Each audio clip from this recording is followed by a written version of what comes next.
విజయమ్మ జగన్మోహన్ రెడ్డి గారి వల్లే సాధ్యం అవుతుంది. ఎందుకంటే కేంద్ర ప్రభుత్వం రాజ్యాంగం ప్రసాదించినటువంటి ప్రాథమిక హక్కులు కాలరాసే ప్రయత్నంలో ఉంది. ఎందుకంటే ప్రజల మనోభావాలు గుర్తించకుండా, ఏ ఒక్కరికి ఇంపార్టెన్స్ ఇవ్వకుండా వారి స్వప్రయోజనాల కోసం మాత్రమే ఈ విభజన అనే సిద్ధాంతాన్ని మొదలుపెట్టింది. ఆటవిక న్యాయాన్ని పాటిస్తుంది. ఎవరికైనా ఏమైనా ఇవ్వాలనుకున్నప్పుడు కొంతమంది మీకేం కావాలి, మీకేం అవసరం లేదని అడిగైనా చేస్తారు కనీసం.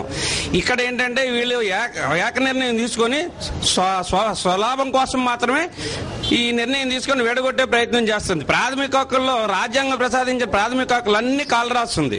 ఎందుకంటే ఉద్యోగులు కానీ మేధావులు కానీ ఎవరిని సంప్రదించలేదు. ఏదో ఒక 2 పార్టీలు సంప్రదించి వాళ్ళు ఏదో లెటర్స్ ఇచ్చారు, దాని మీద ఏకాభిప్రాయం వచ్చేసిందని చెప్పి ప్రజలు ఇబ్బంది పెట్టే ఉద్దేశంతో అన్నదమ్ములైనా వాటాలు వేసుకునేటప్పుడు ఎవరికేం కావాలి, వాటాలు ఎవరెవరు సమానంగా వస్తారని సంప్రదించడం మన రాజ్యాంగం ప్రసాదం, చట్టాలన్నీ అందులో అనుగుణంగానే ఉన్నాయి. అలాంటప్పుడు ఎవరో ఒక నిర్ణయం తీసి ఒక మధ్యవర్తిత్వం అనేది ఉండాలి. అలాంటిది కూడా ఏమీ లేకుండా ఏక నిర్ణయం తీసుకొని స్వప్రయోజనాల కోసం మాత్రమే విడగొట్టే ప్రయత్నం చేస్తుంది.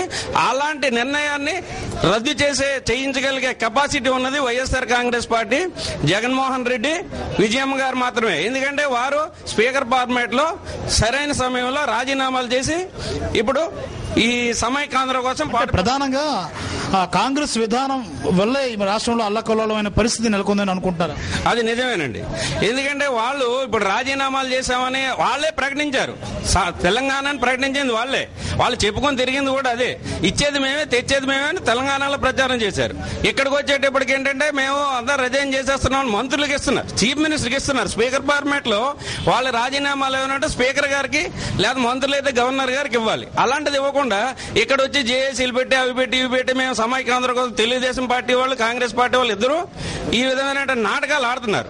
నిజంగా వాళ్ళకి ఆంధ్రప్రదేశ్ సంరక్షించాలి, సమైక్యంగా ఉంచాలి అనుకునే ఉద్దేశం ఉంటే మాత్రం వాళ్ళు తప్పకుండా స్పీకర్ ఫార్మాట్ లో వాళ్ళ పదవులకు రాజీనామాలు చేసి నిజమైన రాజకీయ ప్రతినిధులు, ఈ సీమాంధ్ర ప్రాంత ప్రతినిధులుగా వ్యవహరించాలనుకుంటే వాళ్ళు తక్షణమే స్పీకర్ ఫార్మాట్ లో రాజీనామాలు చేసి వచ్చి ప్రజా ఉద్యమంలో పాల్గొంటే దాని శ్రేయస్కరం.